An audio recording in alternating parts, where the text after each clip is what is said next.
जैसा कि आप सभी जानते हैं, हमने आपका केमिस्ट्री में जो चैप्टर था, हमने बहुत सारा फार्मूला को लिखवाया, उसका संयोजकता लिखाया, ताकि आप लोग आसानी से अणुसूत्र का निर्माण कर सके। यदि हमें किसी लड़का या लड़की का औकात ही ना मालूम हो कि उसकी क्या औकात है, तो तब तक हम उससे फ्रेंडशिप नहीं कर पाते हैं। ठीक इसी प्रकार चीज़ को समझने का कोशिश कीजिएगा, उसको इंटरेस्ट के साथ पढ़ने का कोशिश कीजिए, यही मेरा उद्देश्य है। और मैं चाहता हूँ इस चीज़ को उन बच्चों के साथ ज़रूर शेयर कीजिएगा जो बच्चे बेचारे केमिस्ट्री से हताश है, परेशान है। मेरा उद्देश्य है हर चीज़ को इंटरेस्टेड बनाया जाए, हर चीज़ को आपके साथ तालमेल करके बनाया जाए। हम देखते थे जो बच्चे हम फिजिक्स पढ़ने आते थे, बेचारे मेरे साथ पढ़ते थे, वो शायद सोने लगते थे। अब सोचते थे, हम भी सोचते थे कि भाई अब छुट्टी हो, अब छुट्टी हो। लेकिन जब 11th चला गया, 12th भी चला गया, तो अब हम सेल्फ स्टडी किए, उसके बाद जाने कि वाकई में क्या बात था, वाकई में क्या बात था। ठीक है ना। तो आप केमिस्ट्री के बारे में आप जान लीजिए।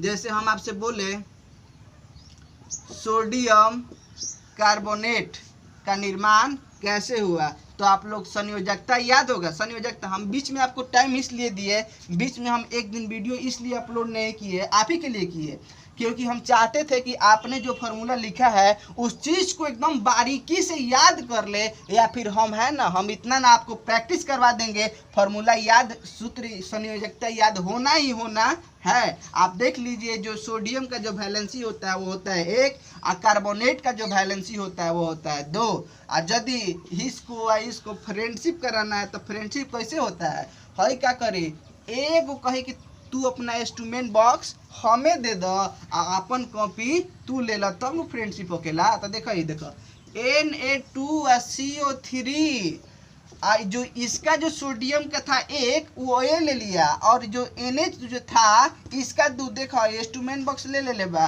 हई का कॉपी तू ले लो, ठीक बा। तो बन गई फ्रेंडशिप। जिससे ना होखेला आदमी ना, आप लोग नहीं देखते हैं, जैसे आपको बता दे कि कोई व्यक्ति है, उसके साथ आप फ्रेंडशिप करना चाहते हैं, तो आपने उसको लेटर दिया और बदले में आपको लेटर मिला, तब फ्रेंडशिप हो गया। तो इसी प्रकार केमिस्ट्री है, केमिस्ट्री ज़्यादा कुछ है नहीं, बस फ्रेंडशिप है। आप इस चीज़ को आगे और क्लियर कीजिएगा। अब आपको हम थोड़ा और नोट दे दें, और उसके बाद आपको होमवर्क दे देते हैं, और इसके बाद जब आप बना कर आएंगे तो सब कुछ एकदम मिलवाया जाएगा कि आपके साथ क्या क्या दिक्कत है, और इसको प्रैक्टिस करके एकदम क्लियर किया जाए कि अणुसूत्र का निर्माण कैसे होता है। जैसे आपसे सवाल पूछे कि मैग्नीशियम ऑक्साइड, मैग्नीशियम ऑक्साइड, फिर आपसे बोले मैग्नीशियम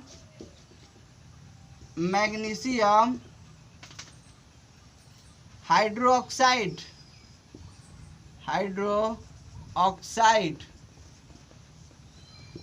तब देखिए मैग्नीशियम का कितना होता है। मैग्नीशियम को Mg से, संकेत याद ना करना जरूरी है, 20 तक कम से कम आप लोग एटॉमिक नंबर, एटॉमिक स्ट्रक्चर याद कर लीजिए। हम जानते हैं ज़्यादा बच्चे याद कर लिए होंगे, लेकिन आप भी याद कर लीजिए। मैग्नीशियम को Mg से डिनोट किया जाता है, और इसके संयोजकता क्षमता याद करना बहुत जरूरी है कि उसका कैपेसिटी कितना है।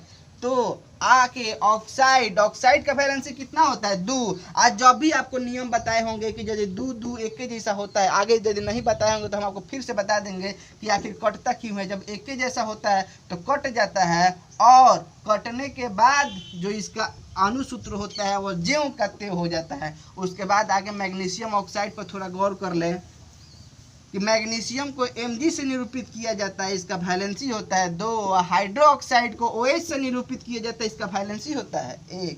और बनाना है फ्रेंडशिप, तो क्या कीजिए, 1 उठाकर इस पे और 2 उठा के इस पे, तो देखिए बन गया फ्रेंडशिप। यानी आप जो है हमें कॉपी दे दीजिए और मैं आपको इंस्ट्रूमेंट बॉक्स देता हूँ, तब ना फ्रेंडशिप होगा। तब ऐसे मैग्नीशियम ऑक्साइड, ऐसे बहुत सारा चीज़ का फार्मूला यूज होता है। आप इस चीज़ को आज कॉपी पर नोट कीजिए, हम बोल रहे हैं आप उसको कॉपी पर नोट कीजिए, घर से इसका फार्मूला। आज वीडियो बहुत छोटा होगा क्योंकि हम चाहते हैं कि आप अपने से मेहनत करें, आप आत्मनिर्भर बने, ना कि किसी टीचर पढ़ाएगा तो पढ़ेंगे। इसी लॉकडाउन में विषम परिस्थितियां होने के बावजूद भी लड़के अपने से पढ़ नहीं पाए। इसका मतलब है कि शुरू से जो बच्चा था, अब आपको एक उदाहरण देते हैं। जैसे कोई आदमी है, 2 लड़के हैं। एक आदमी खाना बनाना नहीं जानता है और उसने बगल वाले घर से 2 रोटी मांग कर लाया और सोचा कि भाई हम अपने हाथ गोड़ धोकर खाना खाऊंगा।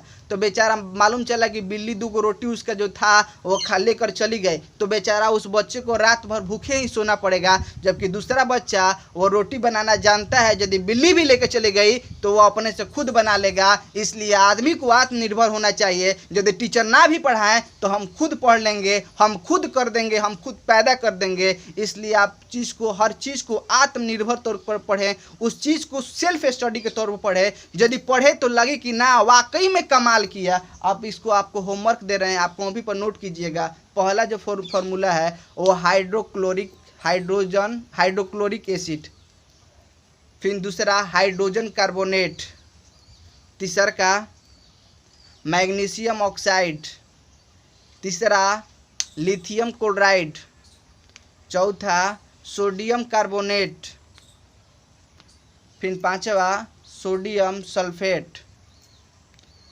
फिर सोडियम हाइड्रोक्साइड। यदि हम बहुत ज़्यादा स्पीड बोल रहे हैं तो आप वीडियो को रोक लीजिए, फिर से सुनिए, उसको कॉपी पर बनाइए, और कॉपी पर बनाने के बाद उसको नोट्स बनाइए, उसका आंसर लिखिए। और कल जितना हमने होमवर्क किया है या फिर जितना आपको बताया है आप उसको एकदम ज़रूर कॉपी पर नोट कीजिएगा। और उसके लिए हम आपको एक थोड़ा सा 1 मिनट, यदि हम आपको मिला नहीं पाएंगे इसलिए हम सोचते हैं कि थोड़ा इसको कॉपी पर नोट्स करके आपको बताया जाए, ताकि एकदम 100% क्लियर हो कि हमने आपको ये होमवर्क दिया था। या फिर आप हमको होमवर्क चेक करने का हम आपको उस समय टेलर देंगे 2-4, आप उसी चीज़ पर, पूरा कॉन्सेप्ट एक ही का है इसलिए आपको और होमवर्क देते हैं, आप उसको एकदम ज़रूर 100% क्लियर कीजिएगा। और जो भी आपको प्रॉब्लम होगा उसको ज़रूर कमेंट बॉक्स में ज़रूर लिखिएगा, और उन बच्चों के साथ ज़रूर शेयर कीजिएगा जो बच्चों का इसका खास ज़रूरत है। उसके बाद लिखिए अल्मुनियम ब्रोमाइड, फिर लिखिए अल्मुनियम क्लोराइड, फिर लिखिए अल्मुनियम सल्फेट, फिर लिखिए नाइट्रोजन डाइऑक्साइड, फिर लिखिए फेरस ऑक्साइड, फिर लिखिए फेरिक ऑक्साइड। आप इस चीज़ को दोनों को नोट कीजिएगा, फेरस ऑक्साइड और फेरिक ऑक्साइड कुछ ना कुछ अंतर जरूर है, और हम आपको कल के क्लास में बताएंगे इसमें अस क्यों लगा, इसमें इक क्यों लगा, इसके पीछे भी कारण है, हर चीज़ के पीछे कारण है। यदि अब कोई सवाल ना हो तो उत्तर बिना काम का नहीं, इसलिए यदि कोई कारण ना हो तो आंसर बिना काम का नहीं। यदि आप कोई क्वेश्चन पढ़ रहे हैं तो आगे यदि आपके मन में कोई सवाल ना हो तो हो सकता है आप बेकार में पढ़ रहे हो उसको। यदि हम आपको बताएं क्वांटम फिजिक्स ये है, इसका ऐसा इस्तेमाल होता है, आपका कोई काम का नहीं, क्योंकि आपका कोई सवाल ही नहीं है। इसलिए हर चीज़ का शुरुआत सवाल से होता है, यदि सवाल ना हो तो आंसर बिना काम का नहीं है। आपको यदि क्वेश्चन में दिया गया है, आपको एग्जाम में गए क्वेश्चन बहुत सारा दिया हुआ है और उसमें आपको अलग से कोई आंसर दे तो कोई बिना काम का है। इसलिए हर चीज़ का शुरुआत सवाल से होता है। अगला क्वेश्चन लिखिए कैल्शियम कार्बोनेट, फिर लिखिए पोटेशियम हाइड्रोक्साइड, फिर लिखिए अल्मुनियम हाइड्रोक्साइड, फिर लिखिए क्यूपरिक ऑक्साइड, फिर लिखिए क्यूपरस ऑक्साइड, फिर लिखिए औरस ऑक्साइड, फिर लिखिए पारासल्फाइड, उसके बाद लिखिए हाइड्रोजन कार्बोनेट, शायद पीछे लिखवा दिए हो तो आप इसको दोबारा नोट कर लीजिएगा, फिर लिखिए सल्फर डाइऑक्साइड, फिर लिखिए कार्बन डाइऑक्साइड, फिर क्वेश्चन और लिखिए। जितना बार इसको प्रैक्टिस कीजिएगा, हाँ यदि आप इस चीज़ को नहीं गौर कर रहे हैं, नहीं गौर कर पा रहे हैं तो आप उसको ज़रूर कॉपी पर एकदम अच्छा से एकदम उसको, यदि आप एक बार देख लिए, आपको जो पहले लिखवाए हुए थे आपको नोट से, उसको आपने याद कर लिया, उसको याद करने के बाद इसको बनाइए।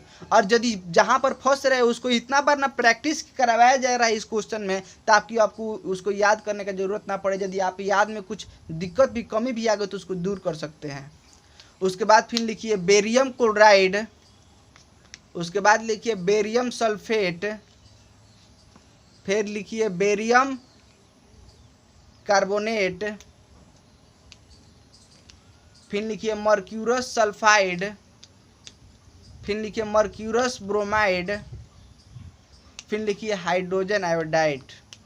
बस इतना ही, तब तक के लिए जय हिंद।